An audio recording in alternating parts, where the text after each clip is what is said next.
여러분 안녕하십니까? 경희대학교 2014년 석학초청특강에 오신 여러분들 진심으로 환영합니다. 저는 오늘 사회를 맡은 미래문명원 부원장을 맡고 있는 정종필 교수입니다.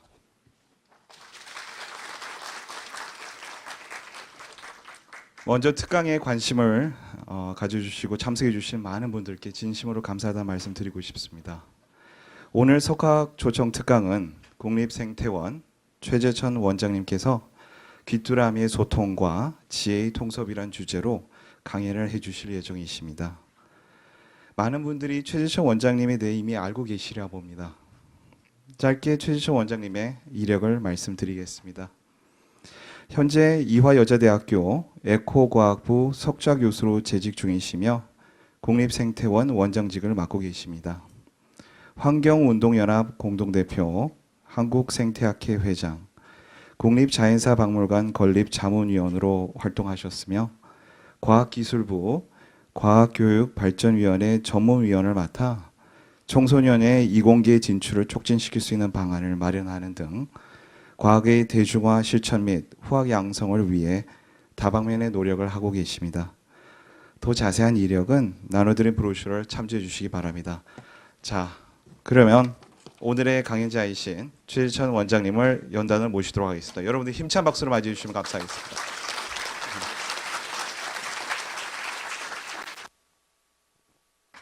반갑습니다. 제목은 제가 귀뚜라미의 소통과 지식의 통섭 이렇게 좀 귀엽게 붙였는데 아마 제가 드리고자 하는 말씀의 핵심어 하나를 꼽아라 그러면 역시 한 10년 전 제가 우리 사회에 화두로 던진 통섭의 개념에 대해서 오늘 몇 개의 각도에서 한번 말씀을 드리고자 합니다. 이 통섭이란 단어가 그냥 어디서 갑자기 그냥 툭 떨어져 나온 건 아니고요. 미국의 제 지도 교수님이셨는데 윌슨 교수님, 에드워드 윌슨 교수님이 학문의 넘나듦, 학문이 이제는 드디어 만나야 된다 하는 얘기를 하시기 위해서 1998년인데요. 그때 책을 쓰셨는데 그 책의 제목이 컨실리언스였는데 그 단어를 어떻게 번역할까를 고민하다가 탄생한 단어입니다. 저는 제 깐에는 여러 가지 생각을 하면서 또 고민을 했다고 하지만 실제로 저 원서를 읽어보면 윌슨 선생님의 고민 만만치 않았더라고요. 영어에도 저런 뜻의 서론 넘나듦이라든가 학문 간의 교류라든가 이런 뜻의 단어들이 있잖아요. 왜 요즘 IT 쪽에 일하시면 convergence라는 단어 많이 들으셨고요. 또 음식 쪽에 계신 분은 퓨전 요리해서 퓨전이라는 단어도 쓰시고 우리 인테그레이션이라는 단어도 많이 써봤고 여러 가지 단어가 있습니다. 그런데 저 책에서 윌슨 선생님 뭐라 그러시냐 하면 자기도 그런 단어들을 쭉 생각해 봤다. 그런데 그 중에 어느 단어를 선택하든 이미 그 단어에 대해서 뭔가 생각들을 하고 계시더라. 그래서 자꾸 지금 제가 얘기하려고 그러는 건 그건 아니고요. 조금 다른데요. 이러면서 자꾸 변명을 하고 수정을 해야 되더라는 겁니다. 그래서 오히려 아무도 모르는 단어를 하나 꺼내놓고 이런 뜻입니다 라고 정의를 내리면서 들어가는 게 좋겠다. 그래서 저 단어는 두툼한 영어 사전에도 나오지 않던 단어였습니다. 19세기 영국의 자연철학자 윌리엄 휴얼이라는 양반이 만들어서 쓰다가 인기가 없었는지 그냥 죽어버렸어요. 그런 고어를, 그런 사어를 애써 발굴해서 책의 제목으로 쓰셨습니다. 근데 굉장히 신기하게 제가 번역을 하려고 하다 보니까 똑같은 고민에 빠지더라고요. 우리말에도 많이 있잖아요. 통합이다, 합일이다, 정합이다, 통일이다 여러 단어들이 있습니다. 근데 그 단어들 중에 제가 어느 단어를 선택하든 똑같이 이미 그 단어의 뜻으로 뭔가를 생각하고 계시기 때문에 제가 지금 제가 얘기 드리려는 건 그거하고는 조금 다르고요 라고 얘기를 자꾸 해야 되더라고요. 그래서 저도 되도록이면 사람들이 잘 모르는 단어를 하나 찾는 게 어떨까. 그래서 우리말 사전을 끼고 열심히 뒤졌습니다. 한 1년 반 동안 시간만 나면 들춰봤습니다. 통자 다 뒤져보고 뭐 일자도 뒤져보고 뭐 어떤 날 정말 할 일 없으면 얍하고 펼쳐서 그냥 아무데나 읽어도 보고 뭐 별짓을 다 했는데 어느 날 이승 선생님 사전에 통섭이란 단어가 눈에 딱 들어오더라고요. 근데 그 통섭은 통할 통자에다가 저 소통할 때 통할 통자에다가 건널 섭자를 썼어요.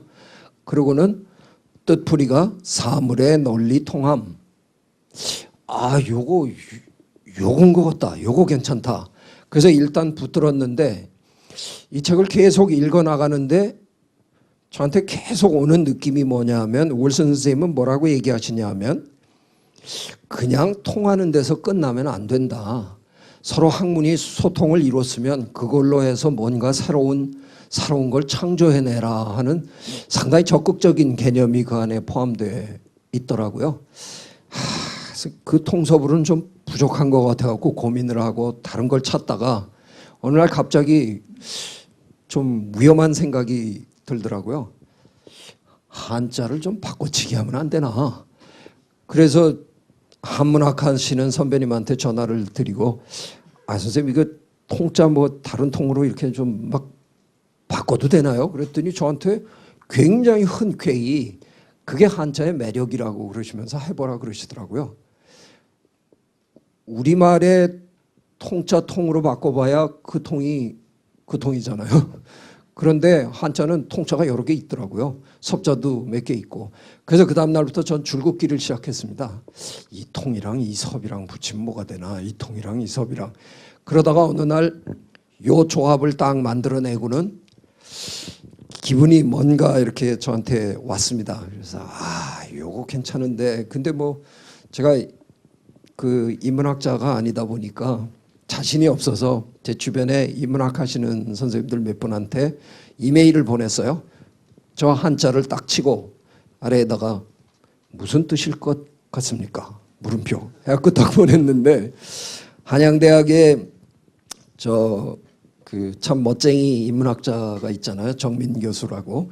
그 양반이 뭐 한 5분 만에 저한테 답을 탁 보내왔어요. 선생님 이건 큰 줄기로 잡는다. 뭐 이 정도 뜻일 것 같습니다. 됐다. 이걸로 난 정했어. 탁 하고서는 책이 제 이 번역서가 나오기 제 기억에 한 서너 달 전인데 어느 철학하시는 분들이 모여가지고 뭐 같이 공부를 하시는데 절더러 한번 와서 강의를 한번 하라고 그래서 가서 강의하면서 이게 제가 까불었어요. 좀 그 소위 철학이라는 걸 하시면서 인간이 어떻게 사고하느냐, 인간의 감정이 어떻게 뭐 작동하느냐 이런 얘기를 하시는데 저희 생물학은 요즘 뇌를 직접 들여다보고 있다. 뇌의 사고 메커니즘이 어떻게 되는지 저희가 잘못해서 발견하는 날 선생님들은 한 번에 훅 갈지도 모른다.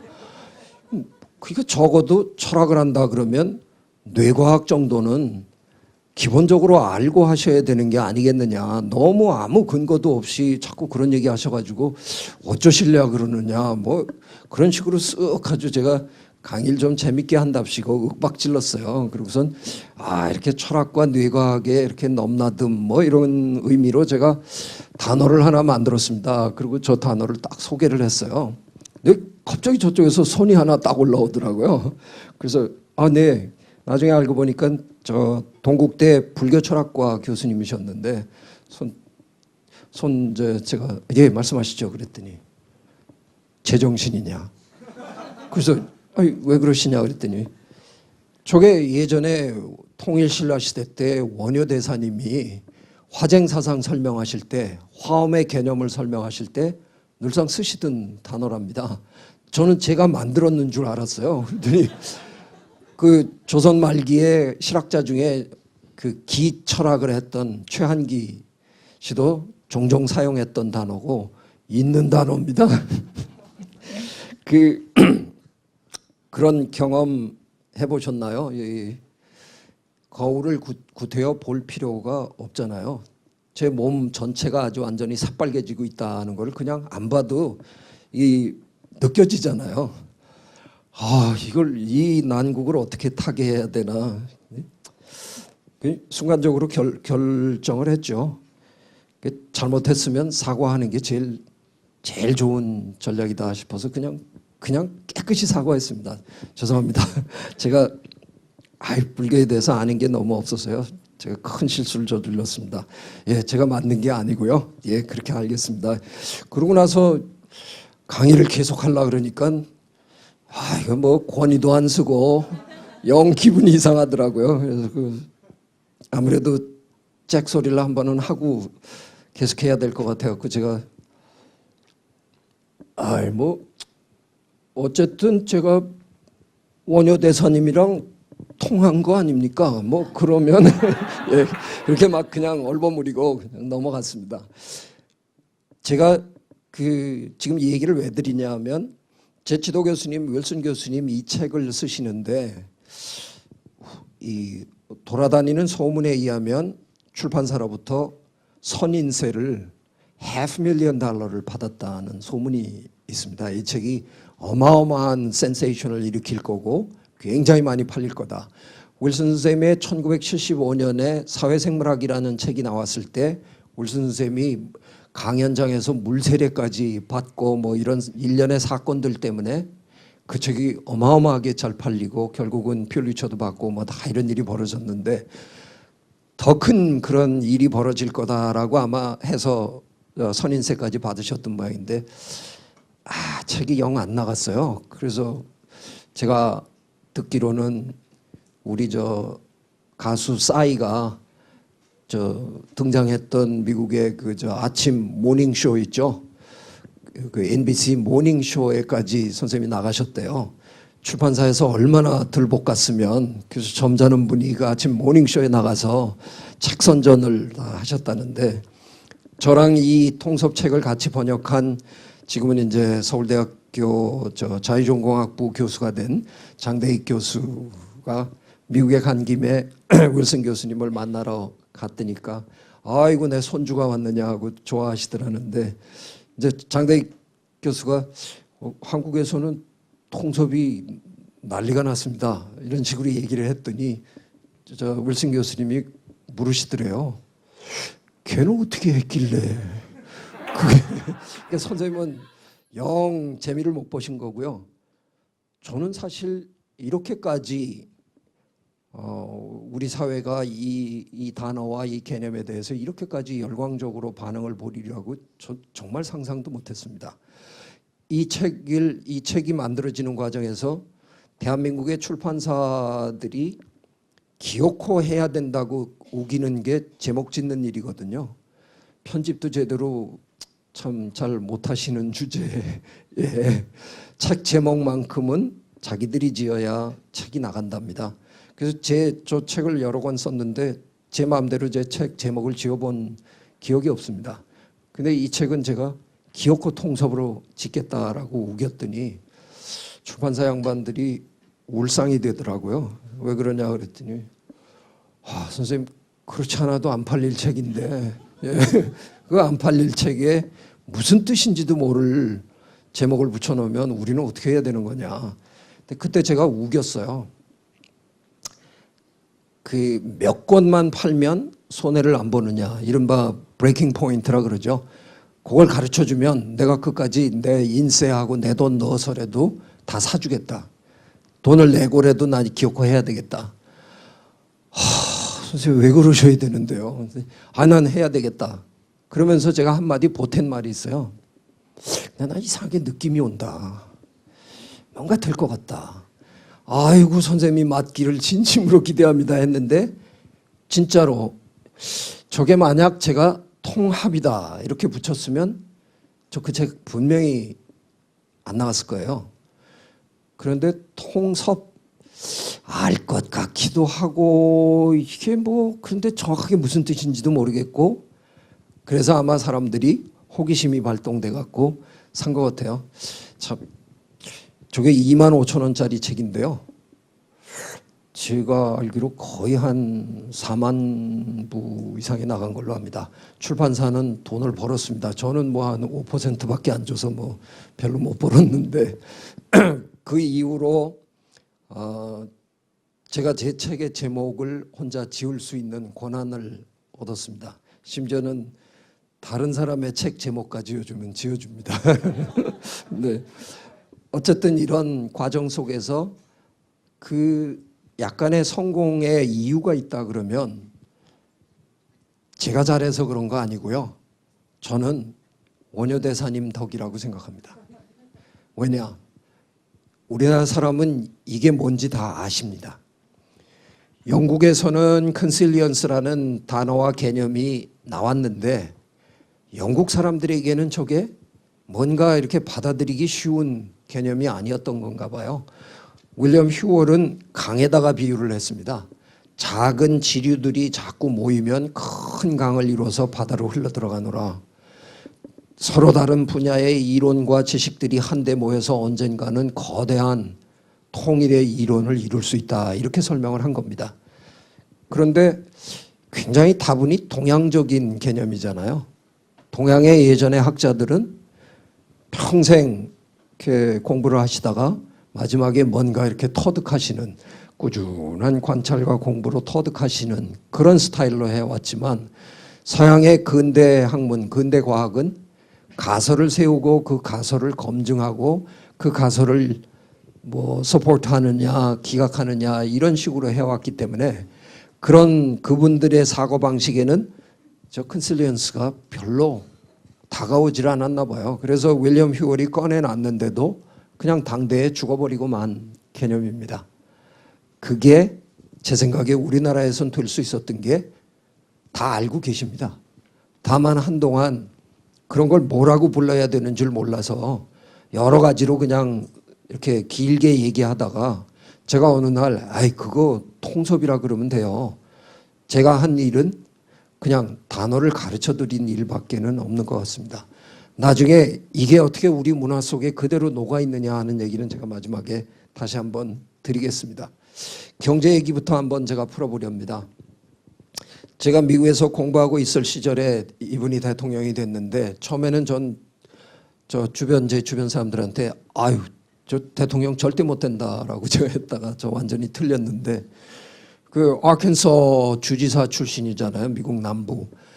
나와서 TV에 나와서 뭐 얘기하는데 남부 사투리 찍찍 쓰는 게 아유 정말 무식하게 보이고 영 아닌 것 같더라고요. 그런데 참모들이 저 말을 만들어내면서 전세가 뒤집히기 시작하더라고요. 바보들아 결국은 경제 아니냐. 그래서 경제를 확실히 살려주겠다라는 전략으로 경제 대통령의 이미지를 부각시키면서 대통령이 됐습니다. 2번 연달아 하면서 미국 근대사의 가장 경제적으로 좋았던 시절이 바로 이분이 대통령 하던 시절이죠. 아마 모든 나라님들이 대통령님들이 하고 싶은 게 바로 결국은 뭐 여러 가지 얘기하시겠지만 결국은 경제 살리는 일이 제일 중요한 일이잖아요. 근데 이게 왜 이분만 성공하고 다른 분들은 다 힘들어 하실 수밖에 없을까? 우리도 보면 뭐 우리 역대 대통령님들 다 뭐 경제 살려주겠다. 근데 다 제대로 하시는 분이 별로 없어요. 그 이유는 뭘까? 경제라는 게 참 어려운 건가 봐요. 2008년 미국발 경제 위기 기억하시죠? 미국의 회사 하나가 넘어졌습니다. 서프라임 모기지스라는 회사 하나가 넘어졌는데 왜 줄줄이 다른 회사들이 넘어지더니 미국 경제 전체가 도탄에 빠지고 세계 경제가 흔들흔들 했습니다. 이런 일이 왜 벌어져야 되느냐? 아니죠. 왜 벌어지지 않아야 됩니까? 세계 경제는 다 연결되어 있습니다. 벌어지는 게 너무나 당연하지만 당연하지 않았던 건 뭐냐 하면 그 속도가 너무나 빨랐다는 겁니다. 미국에서 회사 하나가 넘어졌는데 우리나라 삼성, LG가 긴급 회의를 열어야 될 정도로 그 파급 속도가 기가 막히게 빨랐다는 거죠. 이 일이 벌어지고 난 다음에 세계 경제학계는 완전히 초토화됐었습니다. 모이면 경제학이 뭐가 잘못됐길래 그 얘기를 하느라고 바빴어요. 한 3년 전, 4년 전 미국 경제학회가 그해 학회 그 연례 학회를 하면서 결론 비슷이 내놓은 게 있었습니다. 전 그거 읽다가 말도 안 된다고 얘기를 했어요. 인간의 탐욕이 불러일으킨 대재앙이었다 이렇게 결론을 내더라고요. 근데 다른 학문이 그런 얘기하면 전 받아들일 용의가 있습니다. 실제로 그 월스트리트에 있는 그 기가 막히게 머리 좋은 저랑 같은 대학 나온 친구들이 많더라고요. 하버드 나온 친구들이 자기 이득 챙기느라고 시스템을 악용하다가 문제를 터뜨린 거죠. 하지만 제 생각에 경제학은 그런 얘기할 자격이 없는 학문입니다. 왜? 지금 이방 안에 경제학 공부하신 분, 경제학 공부하고 계시는 분 다 아시잖아요. 경제학이라는 학문은 경제의 주체인 인간이 완벽하게 합리적이다라는 대전제하에 하는 학문입니다. 절대로 이상한 행동하시면 안 됩니다. 완벽하게 모든 경제 문제를 합리적으로 내리셔야 된다는 겁니다. 합리적, 여기서 무슨 뜻입니까? 경제적으로 내려야 된다 이거죠. 시장에 가서는 그 장바닥에 앉아 계시는 할머니한테 콩나물값 10원을 깎아달라고 막 승강의를 해놓고는 집에 들어와서 인터넷 쇼핑몰에 들어가고는 그 회사가 몽골에 나무도 심어준다네. 내가 그런 회사를 안 도와주면 누가 도와줘? 3,000원이 더 비싼데 그냥 사줘요. 그따위 비합리적인 사람들 데리고는 경제학이라는 학문이 예측을 할 수가 없다는 겁니다. 세상에 경제학처럼 예측 못하는 학문이 사실 솔직하게 또 있나요? 미안합니다. 경제학 하시는 분들은. 그죠? 그냥 번번이 틀리잖아요. 그런 이유가 제가 보기에는 경제학이라는 학문이 이 동물에 대해서 아는 게 너무 없습니다. 제 눈앞에 앉아있는 이 동물들 말이에요. 이 동물들이 완벽하게 합리적이라고 경제학은 생각하고 하는데 완벽하게 합리적이세요? 계속 충동 구매했다가 후회했다가 뭐 이러고 사는 게 우리입니다. 그래서 드디어 이제 경제학도 이 동물의 행동, 본성, 심리를 이해해야 되겠다는 생각을 하는 겁니다. 사실은 경제학이 그런 생각을 일찌감치 했습니다. 2002년 노벨 경제학상 누가 받았습니까? 데니얼 카네만이라는 심리학자가 받았습니다. 경제학자들이 왜 심리학자한테 노벨상을 주고 난리냐. 하지만 그 얘기는 경제학이 이제 인간의 심리에 관심을 두겠다라고 선언한 사건이었죠. 그런데 2002년부터 2008년까지 미처 공부를 끝내기도 전에 어마어마한 사건이 터져버린 겁니다. 자, 저는 다윈을 연구하는 사람인데요. 다윈 선생님이 뭐 저한테 얘기할 필요 없다고 그러시긴 했는데 좀 그래도 얘기하렵니다. 대한민국은 다윈 후진국입니다. 다윈에 대해서 몰라도 좀 너무 모르는 나라입니다. 근데 다윈에 대해서 모른다고 뭐 큰일 날 거 있느냐. 2009년이 다윈의 해였거든요. 왜냐하면 그 해가 다윈 선생님 탄생하신 지 200주년이었고요. 다윈의 종회기원이 출간된 지 150주년이었어요. 150, 200 이 숫자가 큰 숫자가 맞아떨어지는 바람에 1년 내내 전 세계적으로 다윈 행사가 열리고 그 덕에 우리나라에서도 여러 언론이 특집을 많이 해주셔서 다윈에 대해서 조금은 예전보다는 많이 알려지긴 했습니다. 하지만 98년에 나온 책인데요. 미국의 언론인 부부 두 쌍이 뭐 대단한 책 아니고요. 지금 우리가 보내고 있는 이 밀레니엄, 그러니까 1998년이니까 하나의 밀레니엄이 끝나던 시절이잖아요. 그 밀레니엄 동안, 그 1000년 동안 우리 인류에게 가장 큰 영향을 미친 사람이 누구냐를 적어달라 그래서 그걸 전부 합산해서 1등부터 1000등까지 쭉 매겨서 1000년 1000명 이런 책을 낸 겁니다. 서양에서 하는 바람에 구텐베르크가 1등을 했습니다.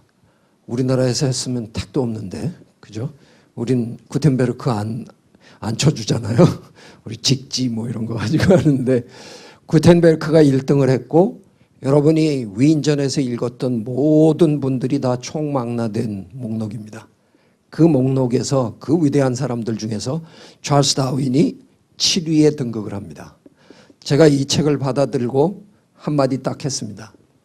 똑같은 설문조사를 대한민국에서 했을 때 다윈이 100등 안에 끼면 내가 내 목숨을 끊을 용의가 있다라고 했습니다. 저 자신 있거든요. 대한민국에서는 다윈이 세계 100위 안에 드는 위인이 아닙니다. 근데 차이가 나도 좀 너무 많이 나잖아요.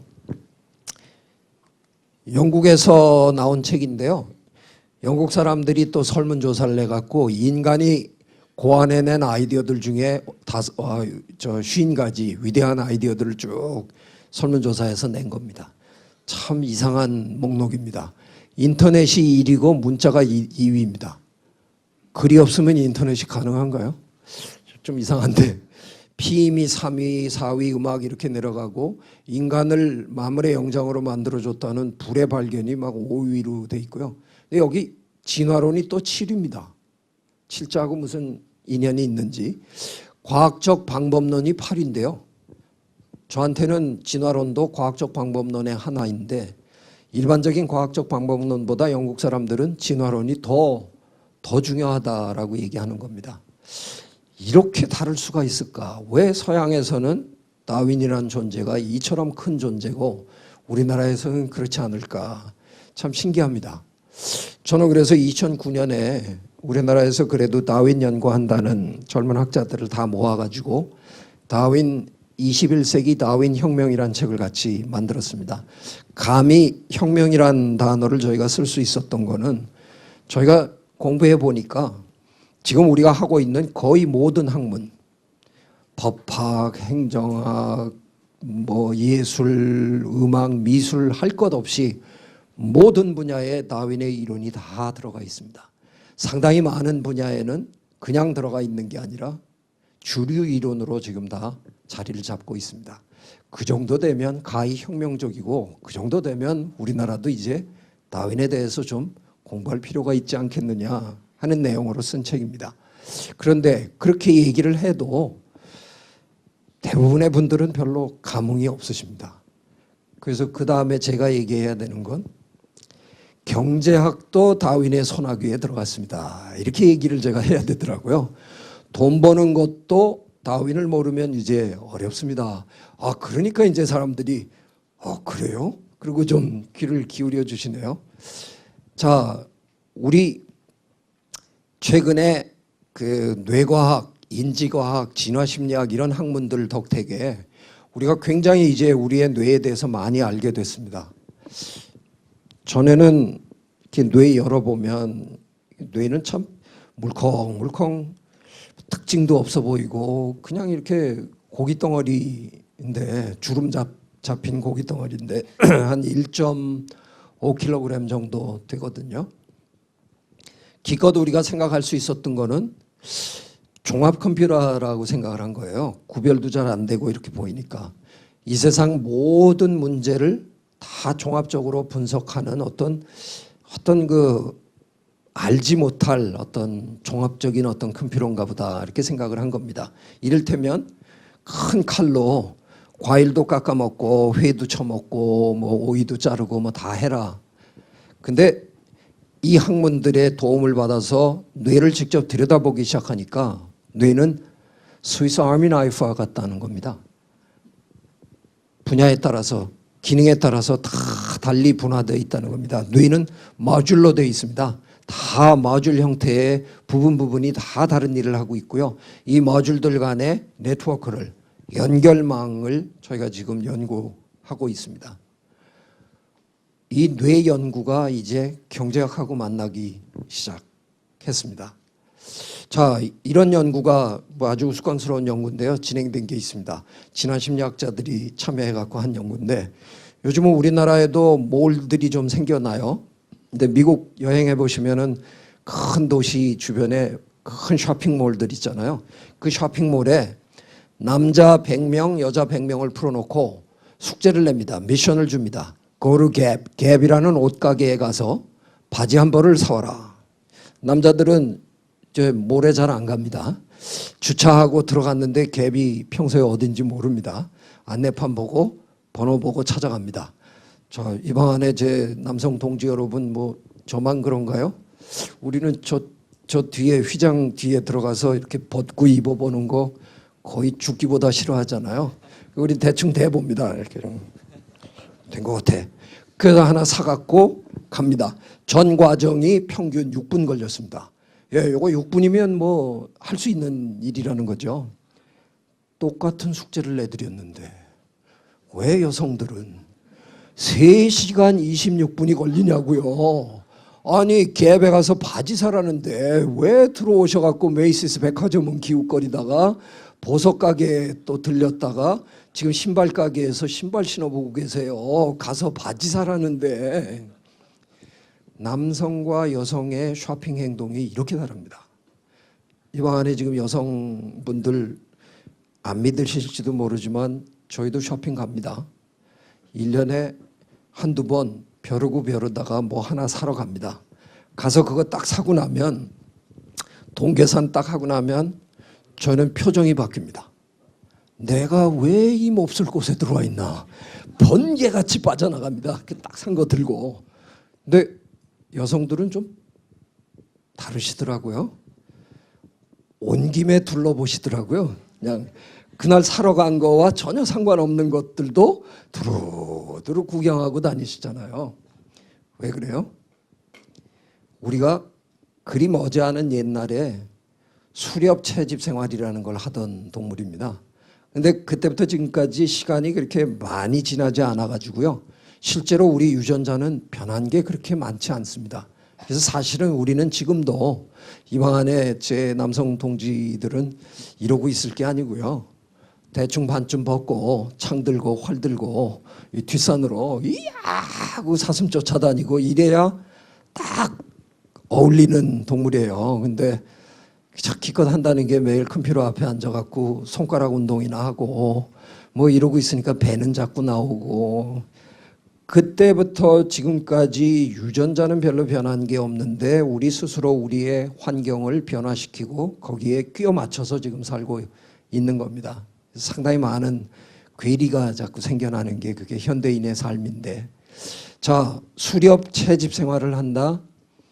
사슴이 도망가는데 같이 쫓아가 보니까 여성보다는 남성이 빨리 뛰거든요.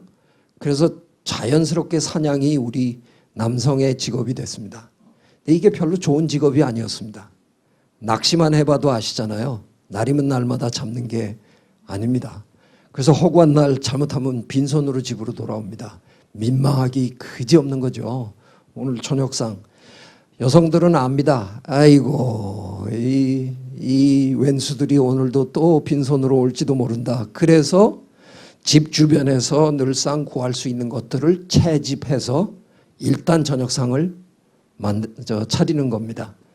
근데 집 주변에 늘상이 있다고 제가 표현은 했는데 쌀인문 열고 나가면 달래, 냉이, 쓴바귀가 매일같이 그 앞에서 이렇게 기다려주는 건 아니잖아요. 쑥은 언제 어느 동네에서 나고 버섯은 어느 쪽에서 나고 이게 항상 변화하는 정보이기 때문에 여성들은 늘 마실을 다녔어요.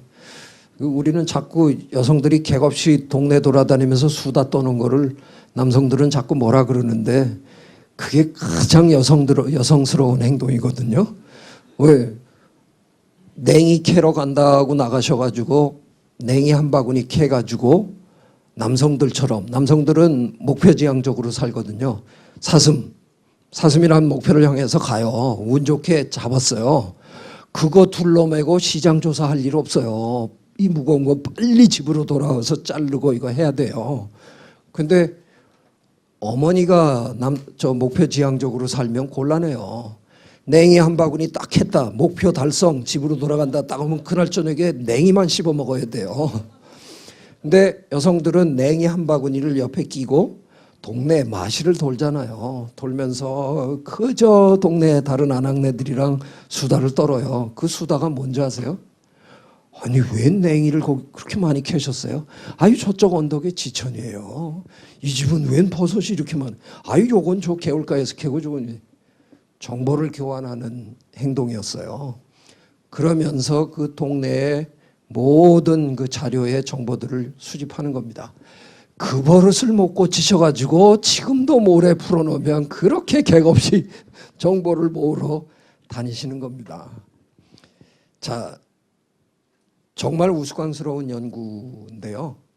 이런 정보가 없으면 회사에 마케팅 전문 부서는 어떻게 해야 돼요? 그냥 소비자의 행동 이러고 전략을 세워야 되죠. 그런데 만일 몰이라는 컨텍스트에서 몰이라는 문맥에서 남성 소비자와 여성 소비자의 행동이 이렇게 다르다 하는 것을 알고 전략을 세우면 그만큼 훨씬 더 세련된 전략이 가능하겠죠. 경제학이 경영학이 뇌를 들여다보기 시작하면 굉장한 힘을 발휘할 수 있다는 겁니다. 절대로 손해날 일이 없는 겁니다. 제가 가끔 이제 이렇게 남을 윽박지르다가 이렇게 아까도 제가 실수한 고백을 했습니다만 경제학이나 경영학은 제가 이렇게 자연과학 하는 사람의 입장에서 이렇게 보면 좀 직관적으로 하시는 것 같아요. 경제학자들 보면 그래프부터 먼저 딱 그리더라고요. 그리고 이제 데이터를 갖다가 이렇게 막 끼워 맞춰 보고 뭐 이렇게 하시고 경영학은 한술 더 뜨던데요. 우리나라 출신의 유럽의 유명한 경영학자가 얘기했다. 그래서 아주 뭐 우리나라에선 일대 아주 그 대단한 인기를 얻었고 지금도 많은 사람들이 얘기합니다. 블루오션. 블루오션을 개척해야 된다. 블루오션 처음 나왔을 때 저는 저쪽 구석에서 모기만한 목소리로 제가 그린오션이라 그러면 안 되나요? 혼자 구시렁거렸어요. 그게 왜 블루여야 되는지 전 이해가 잘 안 되더라고요. 기후변화 문제가 중요해지기 시작하니까 그린오션이 나오더군요. 이제는 그냥 블루오션이 아니라 그린오션을 또 개발해야 된다. 그래서 신내 좀 더 크게 얘기할 걸. 요즘 전 핑크오션 밀고 있습니다. 웃지 마십시오. 이러다가 핑크오션 또 나오면 제가 또 세계적인 경영학자가 되는 수가 있어요. 그냥 농담으로 제가 얘기 드리는데요. 상당히 직관적이라는 느낌을 전 버릴 수가 없네요. 제가 그렇다고 해서 그런 학문들의 직관을 폄하할 생각은 요만큼도 없습니다. 직관은 굉장히 필요한 학문을 하는데 굉장히 필요한 속성입니다. 그런데 그 직관적인 학문이 자연과학의 객관을 만나면 얼마나 막강해지겠느냐 하는 겁니다.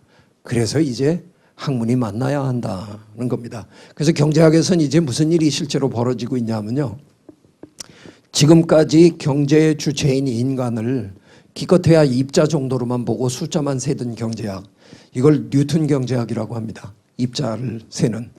개성은 하나도 없고 그냥 입자다. 몇 명이 있냐만 중요하다.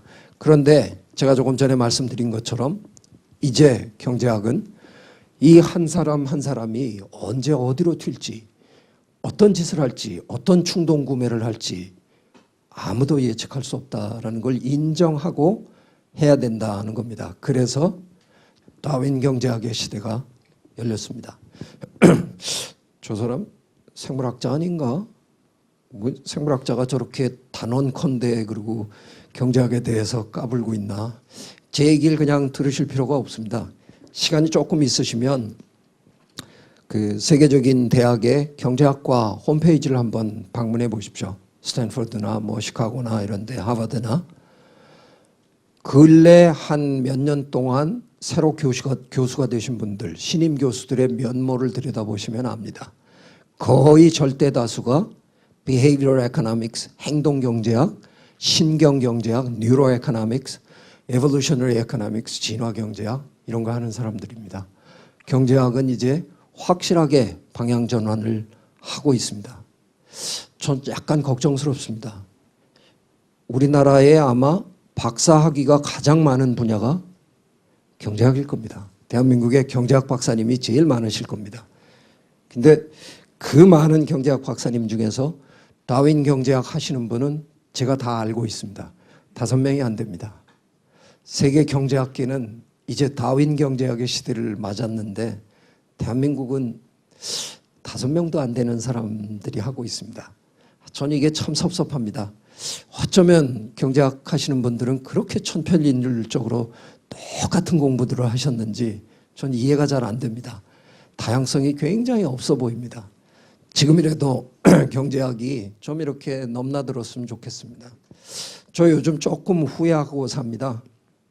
제가 미시간 대학 교수를 하던 시절에 서울대학에서 오겠느냐고 그러는 바람에 짐을 쌌는데 우리나라 대학의 교수님들 방에 가보면 굉장히 간단하게 적혀 있어요. 뭐 거시경제학 아니면 세포생물학 이렇게 딱딱 적혀 연구실이. 근데 제가 미국에 있을 때는 미국 교수들은 조금 설명을 했던 것 같아요. 연구실 앞에 뭐 무슨 종의 개체군 조절 작용 뭐 이런 식으로 적고 저도 제 연구실 앞에 저는 3개를 적었었는데 제일 아래 3번째 게 경제생물학에 뭐 어쩌고 이렇게 적었었어요. Economic Biology. 그래서 같은 과의 교수들이 지나가면서 저한테 여러 번 핀잔을 줬어요. 경제생물학이 뭐 하는 거야? 문 앞에서 여러 번 설명했어요. 그때 저는 산업경제학의 어떤 이론하고 새들의 행동하고를 접목시켜서 한번 연구를 하려고 이제 붙여놨었거든요. 근데 그걸 접고 제가 귀국을 했는데 제가 금년이 제가 귀국한 지 정확하게 20년이 됩니다. 이제 미국에서 경제학하고 생물학은 거의 구분이 안 될 정도로 떡처럼 들러붙기 시작했습니다. 제가 귀국하지 말고 그냥 미국에서 있었으면 지금쯤 노벨 경제학상 후보에 농담이고요.